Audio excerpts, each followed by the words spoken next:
आज हम लोग क्लास 12 का फर्स्ट और इम्पोर्टेंट डेरिवेशन देखेंगे, कूलम्ब्स लॉ का डेरिवेशन। ठीक है। तो फोर्स बिटवीन टू चार्जेस, ये दो चार्ज के बीच में फोर्स को डिफाइन किया था कि कितना फोर्स लगेगा। तो और फोर्स वो कोई भी हो सकता है, या तो अट्रैक्टिव या रिपल्सिव, क्योंकि हम लोग जानते हैं कि फोर्स चार्ज के बीच में या तो फोर्स अट्रैक्टिव लगता है या फिर रिपल्सिव लगता है। जैसे कि हम लोग को like charges are repel each other and unlike charges are attract each other. मतलब ये देखिए कि ये दोनों एक दूसरे को अट्रैक्ट करेगा, लेकिन ये दोनों क्या करेगा, रिपेल करेगा। ठीक है, ये दोनों रिपेल करेगा, ये एक दूसरे से दूर भागेगा। तो इन दोनों के बीच में रिपल्सिव फोर्स लगेगा, लेकिन इन दोनों के बीच में अट्रैक्टिव फोर्स लगेगा। तो कूलम्ब्स लॉ यही बात बोला था अपने स्टेटमेंट में, कूलम्ब्स लॉ यही बात बोला था कि दो चार्ज अगर है तो उनके बीच में कितना फोर्स लगेगा, फोर्स का वैल्यू कितना होगा। तो फोर्स का वैल्यू होगा उन दोनों चार्ज के मैग्नीट्यूड, उन दोनों चार्ज का जो मैग्नीट्यूड होगा उनके प्रोडक्ट के डायरेक्टली प्रोपोर्शनल, और उन दोनों चार्ज जितना दूरी पे एक दूसरे से जितना डिस्टेंस पे रखा हुआ है तो डिस्टेंस के स्क्वायर के इन्वर्सली प्रोपोर्शनल होगा। ठीक है, स्क्वायर के इन्वर्सली प्रोपोर्शनल होगा। तो if Q1 and Q2 be the two charges and distance between them is r, then the electrostatic force between them is electrostatic force कितना होगा उन दोनों के बीच में, कितना फोर्स लगेगा हम लोग देखते हैं कितना। तो हम लोग फोर्स कैसे निकालते हैं, तो ये कूलम्ब्स लॉ के अकॉर्डिंग निकालते हैं। तो कूलम्ब्स लॉ का स्टेटमेंट हम लोग देखे ही थे, तो डायरेक्टली स्टेटमेंट से फ्रॉम कूलम्ब्स लॉ से चलेंगे। तो कूलम्ब्स लॉ क्या बोला था, force is directly proportional to the product of magnitude of charges. तो कितना है मैग्नीट्यूड, Q1 एंड Q2 है, Q1 इंटू Q2, यही तो बोला था पहला स्टेटमेंट। फिर क्या बोला था कि and inversely proportional to the square of distance. तो डिस्टेंस कितना है भाई, तो दोनों के बीच में डिस्टेंस r है, तो 1/r स्क्वायर इक्वेशन 2। ये दोनों चीज हम लोग जब जान गए तो हम लोग चलेंगे अब from equation first and second से चले। तो क्या मिला हमको कंक्लूजन, दोनों से हम लोग को मिला Q1 into Q2 by r square. चलिए यहाँ पे प्रोपोर्शनल है, प्रोपोर्शनलिटी जब हटता है तो एक कांस्टेंट आता है, तो कांस्टेंट हम लोग रख दिए K Q1 Q2 by r square. ये है प्रोपोर्शनलिटी कांस्टेंट। ठीक है, प्रोपोर्शनलिटी कांस्टेंट, और कांस्टेंट का वैल्यू कितना होता है, तो K equal to 1/4 pi epsilon naught, और इसका वैल्यू कितना होता है, तो इसका वैल्यू होता है आपका 9 इंटू 10⁹ न्यूटन मीटर स्क्वायर पर कूलम्ब स्क्वायर, न्यूटन स्क्वायर पर कूलम्ब स्क्वायर। ठीक है, तो चलिए इन दोनों से हम लोग को रिजल्टेंट फोर्स का वैल्यू क्या मिलेगा भाई, तो फोर्स इज इक्वल टू हो जाएगा 1/4 pi epsilon not into Q1 Q2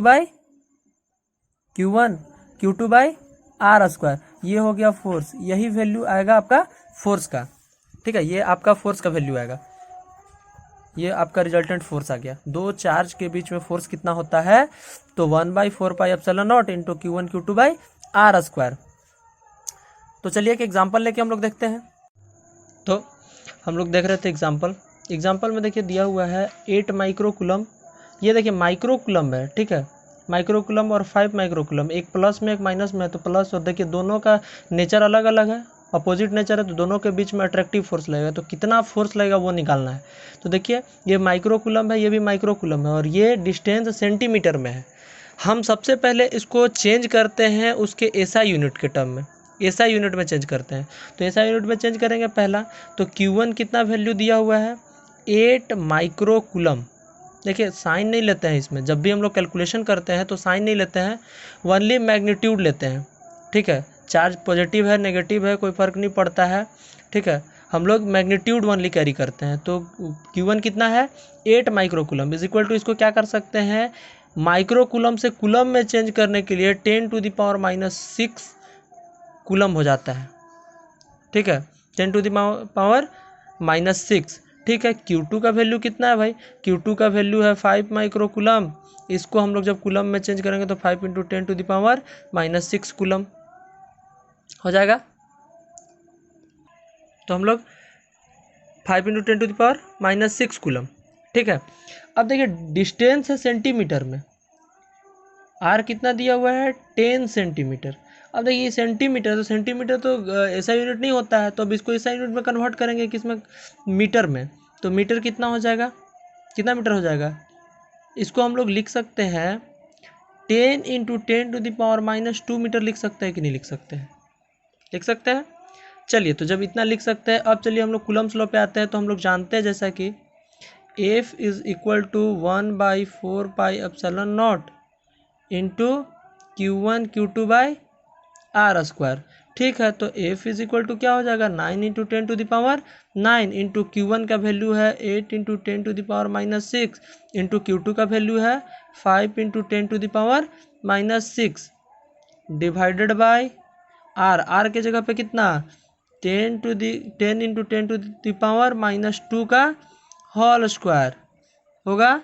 चलिए तो F = क्या हो गया 9 × 10⁻9 इंटू यहाँ से कितना हुआ 8 5 जा 40 इंटू 10⁻6 और -6 दोनों जुड़ गया तो -12, ठीक है, डिवाइडेड बाई 10 10 जा 100 इंटू 10⁻2 था और इसका पावर 2 हो गया तो 10⁻4 हो गया। चलिए इतना न्यूटन, ठीक। तो फोर्स = क्या हो गया 9 × 10⁻9 और ये हो गया 40 × 10⁻12। यहाँ पे देखिए 10 इसको हम लोग बोल सकते हैं +2, यहाँ पे -4 है, तो यहाँ से कंक्लूजन क्या बचेगा, यहाँ पे कैलकुलेट करके -2। तो ये था हम लोग का फोर्स, ठीक है। तो फोर्स कैलकुलेट करेंगे हम लोग, देखेंगे कितना होगा। ये ऊपर जब जाएगा तो प्लस में हो जाएगा चार्ज, तो कितना हो जाएगा 10 × 10⁻9 इंटू 40 इंटू 10⁻−12 और ये ऊपर गया तो 10⁻+2। अब सबको जोड़ेंगे तो 9 और 2 11 -12 कितना हो जाएगा -1 बचेगा, -1 बचेगा ना। तो फोर्स यहाँ पे हो गया -1 और 40 में था 10, तो कैलकुलेट करेंगे तो टोटल आप कैलकुलेट करके देख लीजिएगा, कैलकुलेशन आपका कितना आ जाएगा 36 न्यूटन आएगा, 36 न्यूटन, यही होगा आपका।